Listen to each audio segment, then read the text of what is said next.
Udara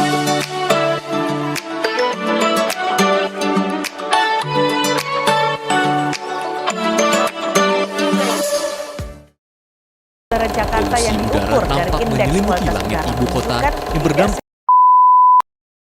Assalamualaikum warahmatullahi wabarakatuh. Waalaikumsalam. Sekarang kita ada di YouTube namanya Channel Bapak. Yang kali ini kita akan membahas mengenai hal-hal berbau transportasi dan juga mengenai environment serta keberlangsungan hidup warga Indonesia. Oke, di sini sekarang kita ada bersama Pak Bambang Prihartono, yaitu selaku pemilik channel ini. Gimana Pak? Gimana Pak kabarnya Pak? Kabar baik, alhamdulillah rabbil alamin. Apa kabar Kak Roman? Baik Pak. Amin. Sehat selalu ya? Sehat Pak. Harus sehat. Karena kita tahu nih kan udara lagi agak kacau nih. Jadi harus jaga kesehatan masing-masing. Betul. Gitu Man ya? Benar Pak. Oke. Itu dia nih, pas banget nih kita mau bahas mengenai cuaca. Yang mana lagi isu hangatnya ini kan tentang cuaca di ibu kota Jakarta ya. Betul. Itu tuh lagi Betul. kenceng banget polusi udara. Iya. Nah, salah satu di Indonesia itu ibu kota Jakarta itu polusi udaranya termasuk yang Parah. peringkat kedua terburuk lah. Pertama. Iya. Oh pertama. Udah ya? pertama sekarang. Udah pertama. Paling Kurang parah update kita. Iya. di dunia. Update. Sudah nggak ada saingannya. Nomor 1 kita. Berarti udah parah tuh Pak. Wah, sudah sangat parah. Jadi gini Aika Rohman, memang kita itu harus belajar dari kondisi lingkungan kita, ya kan? Jadi nggak boleh kita mengabaikan kondisi lingkungan. Kenapa? Dalam teori bahwa lingkungan itu adalah yang mempengaruhi hidup kita, ya kan? Kita harus berinteraksi dengan lingkungan. Nah, oleh karena itu siapapun dia, apapun yang akan kita kerjakan pasti harus berkaitan dengan lingkungan, ya kan? Nah, ini sekarang ditunjukkan sama Allah ya, bahwa kita setelah COVID ini kita diberi katakanlah semacam peringatan, ya kan? Dalam peringatan, ya kan? Bahwa ternyata memang kondisi lingkungan kita tuh sekarang sedang tidak baik-baik saja, ya kan? Sedang tidak baik saja. Nah, oleh karena itu kita perlu aware terhadap lingkungan yang ada. Ya, betul banget sih. Kita harus lebih aware gitu. Tapi untuk aware-nya ini kan ada berbagai macam faktor lah ya. Ya, betul. Nah, yang lagi banyak nih, lagi booming nih, Ya. dibilang karena transportasi, terus bahan, Batu bara. batu bara. Ya, betul. Kalau dari pandangan Bapak sendiri sebetulnya faktor utamanya itu Apa sih, lebih Pak? apa sih polusi sampai separah ini? Oke, jadi sebenarnya kan memang polusi itu kan penyebabnya macam-macam, ya kan? Dan jenis polusi juga ada macam-macam kan? Ada polusi suara. Ya. Sekarang kita menghadapi ada polusi udara cuaca ya, polusi asap ya, polusi asap. Nah, penyebabnya juga macam-macam tadi kan. Penyebab polusi asap itu apa aja? Ya akibat kebakaran hutan, ya kan? Akibat industri, ya kan? Juga akibat transportasi, ya kan? Nah, buat saya sih gampang aja sebenarnya, make it simple. Allah kan sudah memberi peringatan pada kita waktu kita pada saat COVID, ya kan? Ya. Pada COVID-19, Oh, iya. ya kan? COVID. Hai manusia, kalian sudah melebihi batas-batas kemampuan kalian, ya kan? Oleh karena itu, bayangin kita diberi tantangan menghadapi makhluk Allah yang sangat lemah, ya kan?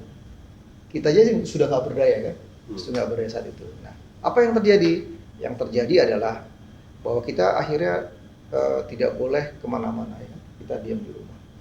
Karena itu seluruh dunia mempunyai kebijakan sama.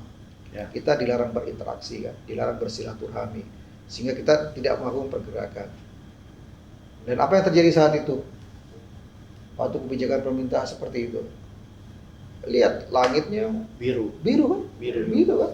Gunung-gunung terlihat. Gunung-gunung terlihat jelas. Sementara kita diam di rumah kan tetap membutuhkan listrik kan? Betul. Kegiatan aktivitas membutuhkan listrik di rumah tidak dibatasi nih. Betul, Bang. Bahkan kita makin Sering beraktivitas. tambah kan? Iya. Ya, kegiatan makin nambah menggunakan Iya. listrik kan. Betul. Artinya apa? Polusi akibat pembangkit listrik ternyata fine-fine aja tuh. Waktu Covid itu udara biru kan.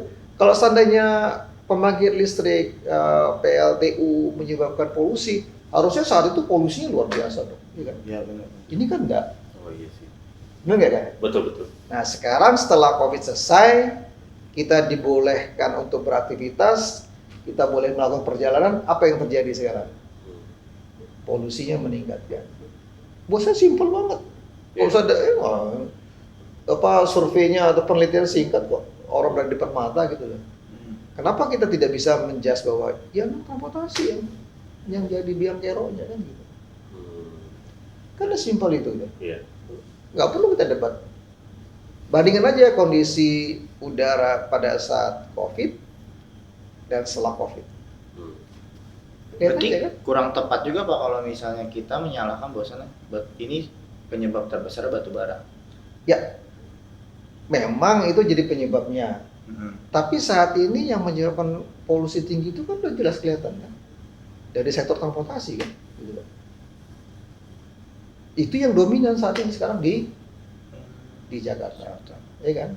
Nah, bandingin aja pada saat COVID sama setelah COVID kan, udah as simple it is, membandingkannya kan. Ya udah emang masalah transportasi. Nah, kalau karena masalah transportasi, kalau pada era COVID itu kan sebetulnya transportasi jarang ada di jalan raya itu karena disuruh WFH, disarankan WFH. Iya, betul. Terus pemerintah juga udah mulai kan untuk mengkampanyekan WFH bagi para ASN. Menurut Bapak itu salah satu bentuk solusi yang efektif nggak? Oke, sekarang kita sepakat dulu ya bahwa penyebabnya biang keroknya adalah sektor transportasi, Iya. ya kan? Betul. Kita udah menemukan akar masalahnya. Oke? Ya.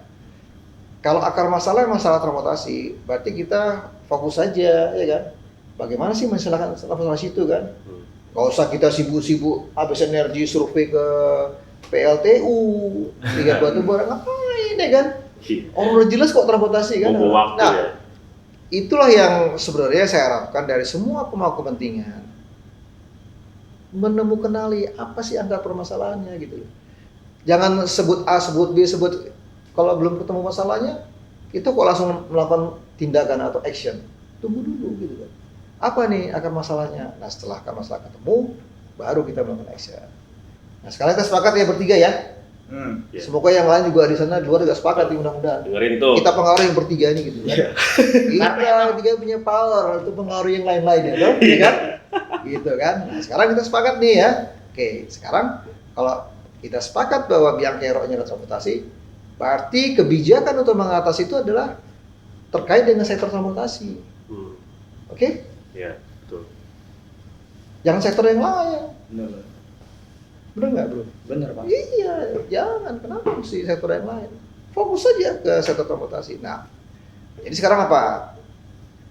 Sektor transportasi bagaimana bisa kita atasi sehingga tidak terjadi pencemaran atau polusi udara, ya kan? Nah, sektor transportasi pencemaran itu kan akibat bahan bakar kan? Gas buang CO2 ya kan? Nah, CO2. Nah, untuk transportasi sebenarnya dari dulu sudah ada perencanaannya, ya kan? Ya kan? Bagaimana kita mengatasi kemacetan di jalan raya, ya kan? Terutama di Jabodetabek. Sudah ada rencana induknya. Bahkan waktu itu saya menjabat sebagai kepala BPTJ, kita bikin namanya Perpres.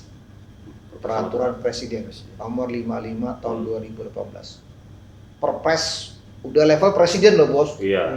Oh bukan gubernur lagi. Presiden langsung tekan. Apalagi bupati, presiden juga. Udah SK presiden itu. Udah presiden yang merintahkan itu loh. Emang ada lagi di atas kita setelah presiden kan? Cuma Allah kan? Iya. Udah tertinggi, udah nggak ada lagi. Udah langit. Iya. Udah atas Pak. Iya langit. Allah udah berbeda ceritanya. Artinya kan, ya udah kerjakan aja dong. Kenapa? Karena membuat perpres itu, membuat rencana induk itu kan ada kajiannya. Bukan sekedar tiba-tiba sekonyong-sekonyong menjadi kebijakan. Iya. Oh, berdarah-darah itu, Bro. Bikin kebijakan pemerintah itu, kajiannya. Debatnya sudah luar biasa debatnya. Butuh berapa lama itu Pak prosesnya? Dan bukan hanya sehari 2 hari. Debatnya panjang, ceritanya panjang gitu. Nah, dalam debat panjang itu, apa diantaranya? Diantaranya itu, bagaimana transportasi itu tidak menyebabkan kontribusi terhadap polusi udara. Udah ke sana pemikirannya. Gitu. Kenapa sekarang terjadi? Ya karena nggak dikerjakan. Kalau seandainya master plan itu, rencana induk itu dikerjakan, pasti insya Allah kerusakan lingkungan, dampak lingkungan akibat transportasi pasti dapat dieliminasi, ya kan? Diminimalisir. Itu dulu. Nah, itu dulu kan. Sebelum kita bicara apa sih itu kebijakan gitu kan. Nah, itu dulu sekarang. Nah, semua pemangku kepentingan coba deh, please deh. Please. Nah, gue mengatakan 3 kali nih. Duh, banyak banget Bukan tuh. sekali nih. Iya. 3 kali gitu kan. Kali tuh. Udah 3 kali nih saya. Udah memohon banget itu. Udah mohon banget gitu kan. Coba deh dikerjakan. Kenapa? Kita selalu bangsa kita tuh pemaaf, pemurah, ya kan. Nanti kalau sudah musim hujan datang, udah lupa lagi tuh. Iya. Masing-masing sibuk lagi ke aktivitas masing-masing. Ini lupa nih tadi rencana hidup dikawal tadi dikerjakan, lupa kan. Maka itu kerjakan itu kan. Rencana hidup itu kerjakan itu. Karena emang udah dipikirkan bagaimana nanti pengurangan CO2 ke depan gitu. Contoh, kenapa saya bilang seperti itu? Di dalam rencana induk itu sudah direncanakan pembangunan angkutan massal yang luar biasa. Kayak apa tuh Pak? Kira-kira contohnya aja lah. Mungkin bisa dicontohkan dengan negara lain seperti apa? Ya, Biar jadi dapat kan kembali ke angkutan massal kan. Bahkan angkutan massal itu bukan sekarang hanya satu lane Jabodebek ini kan. Ya. LRT Jabodebek. Bahkan ada 14 yang lain. Nah, kalau di Eikal nanya contohnya seperti apa? Gampang lah, nggak usah jauh-jauh, kita Singapura aja. Nah, Singapura itu apa? Angkutan massalnya itu, angkutan umumnya itu mengcover 80% dari area yang ada, 80%. Areanya. Nah, di kita di Jabodetabek ini itu baru 30-an%. Wah, Itu masih jauh Masih banget. Jauh banget kan? Masih panjang banget itu. Jauh banget kan gitu. PR pemerintah kalau Iya, seperti jauh itu. banget kan. Nah, jadi apa? Jadi yang pertama adalah coba semua pemangku kepentingan fokus kepada implementasi pada rencana itu. Oke kan? Iya. Oke kan? Jadi itu dikerjakan ya kan? Dikerjakan. Nah, sekarang kenyataannya mungkin sudah dikerjakan, tapi tidak sesuai apa yang diharapkan. Tidak teroptimalisasi dengan baik. Karena dalam rencana itu punya rencana sampai tahun 2029. Oh, Itu harus dikerjakan. Ya master kan? plan itu sampai 2029. 2029 ya kan. Nah, ini kan baru masuk mau 2023 ya. Iya. Ya. Arti oke lah masih ada waktu lah, masih ada waktu. Silakan itu dikerjakan. Nah, sekarang kebijakan untuk mengatasi ini ya udah kembali lagi pada masalah transportasi. Apa? Nah, kita kan sudah menyelesaikan masalah kebijakan-kebijakan itu untuk mengatasi kemacetan itu adalah sekarang tahapannya adalah kebijakan yang sifatnya temporary, Sementara banget ya. bukan permanen. Iya. Kita baru itu. Dulu pernah 3 in 1 segala macam. Terus bergerak ke ganjil genap ya kan. Oh iya. Ganjil genap juga berpengaruh banget itu. Serius? Oh iya dong ya, terutama waktu kita melaksanakan Asian Games kan, dengan ganjil genap diperluas, kemudian buka tutup ruas jalan tol. Bahkan sampai sekarang pun aja juga tetap berlaku kan. Akhirnya sukses. Orang semua happy pada saat Asian Games itu. Iya. Ya. Kami melakukan studi waktu itu, apa sih pendapat masyarakat pada saat pelaksanaan Asian Games dengan perluasan ganjil genap, dengan buka tutup jalan tol. Mereka mengatakan hampir 70% lebih mengatakan mereka puas. Makanya sekarang oleh pemerintah DKI kan ganjil genap Dilanjutkan. dilanjutkan ya kan. Nah, tapi dulu pernah saya mengatakan bahwa ganjil genap itu nggak bisa Seterusnya. lama-lama. 2 tahun maksimal. Kenapa? Karena memang setelah itu akhirnya udah nggak efisien, ya kan? Dan petugas kita juga di lapangan kan capek. Tiap hari ngeliat ganjil genap. Iya. Itu semanggi sih itu. Masa tiap pagi sama sore ngurusin lihat ganjil genap ini. Jatuhnya kayak Matel, Pak. Iya, betul. Iya kan? Untung Pelatihan sambil nggak megang HP ya. Kalau megang HP, wah, hampir sama. Udah nggak bisa lah kan. Nah, oke kan? Nah, setelah itu apa? Di dalam master plan juga disebutkan. Setelah itu kita move on. Kemana? Ke electronic road pricing. ERP, electronic pricing. Spiritnya adalah orang yang membuat kemacetan dia harus dikenakan cas lebih. Semangatnya itu. Jadi jangan diartikan bahwa masuk Jakarta bayar, bukan. Orang yang menyebabkan kemacetan, orang yang tidak peduli sama samanya, dia harus menanggung beban. Dia dicat, semangatnya itu kan. Nah, ERP. Jadi jangan terus kebijakan sekarang malah ada istilah 4-in-1. Wah, itu sama aja kita degradasi sih Pak, kalau mau buat 4-in-1. Degradasi sih. 4-in-1 lagi. Jadi kan enggak gitu. Apa bedanya sama 3-in-1 iya, gitu? 3-in-1 aja dihapus, cuma Iya. bedanya nama 4-4 gitu. Terus Degradasi. ada lagi ide plat nomor nambah nomor 1, plat nomor 2. bikin ribet gitu. Ya udah kan orang itu. Sama ini lagi Kita mulai kan sudah diberlakuin melaksanakan itu kan. uji emisi. Pak. Tahapan itu kita sudah selesai. Hmm. Nah sekarang kita masuk ke tahapan pada electronic road pricing, ya kan. Di mana orang kemudian juga tarifnya harus progresif. Dan bukan hanya di jalan aja, di jalan tol juga tarifnya progresif. Sekarang kan flat kan? Ya. Jadi nanti jalan tol tarif progresif, di non tol juga progresif supaya seimbang. Karena kalau nanti progresif di jalan non tol, di tolnya tidak progresif, di orang shifting ke jalan tol kan.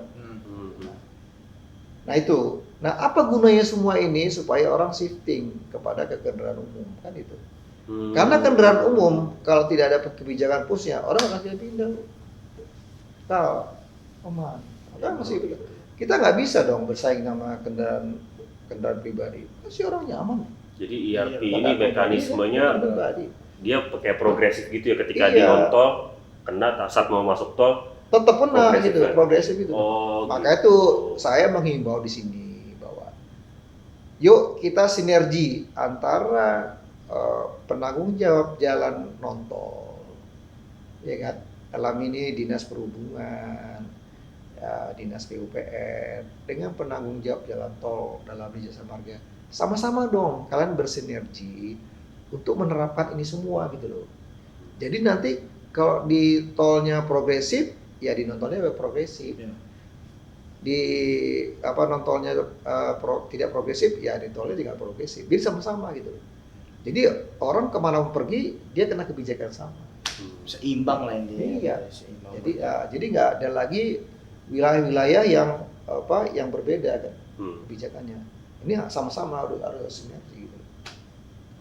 Nah, jadi kembali kepada itu, saya ingin pesan bahwa mari kita pikirkan bahwa membuat kebijakan itu jangan setback, ya kan? Iya. Harus ke depan dong, Oke, ke depan. Lu sekarang kenapa? Push dong ERP, orang ERP udah lama kok.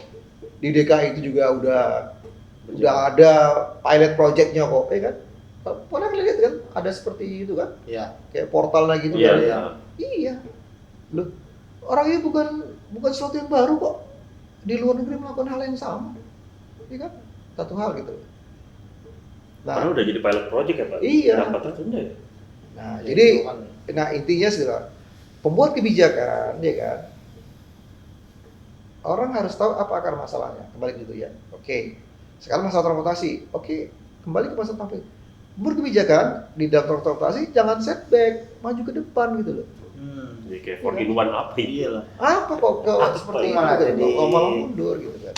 Pemerintah nih semua coba didengar nih kan. Ya. Biar saling bahu membahu bagaimana transportasi kita itu maju gitu.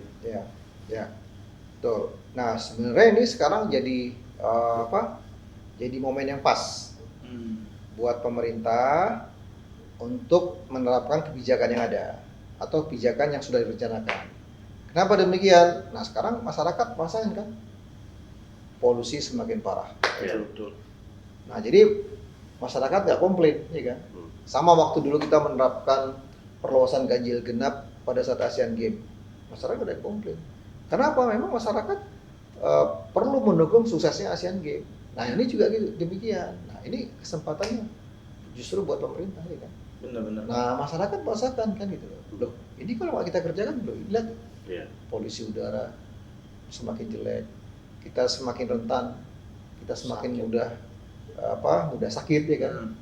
Jadi kondisi transportasi itu kita sekarang sudah gawat darurat nih, kalau saya bilang, sudah emergency, serius loh nih, ini serius nih. Malam ini aja serius. Sekarang jadi berkabut loh, ngeliatin langit malam. Iya, ini udah serius. Saya bangun, saya kaget Pak, saya kira di puncaknya di Ini Jakarta. udah serius. Jadi Karena berkabut. Iya.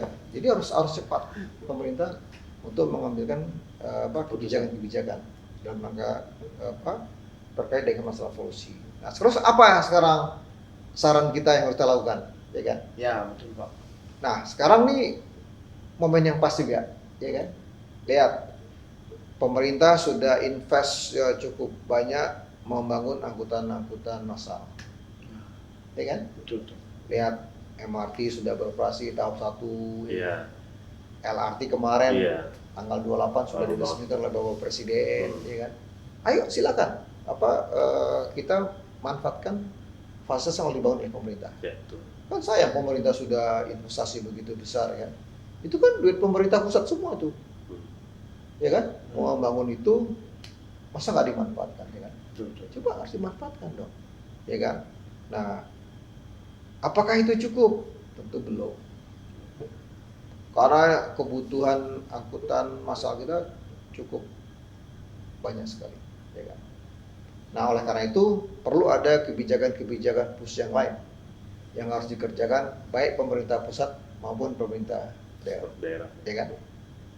Nah, sekarang kan kita evaluasi kebijakan yang sudah diterapkan, yang sudah dilaksanakan itu sudah efektif nggak?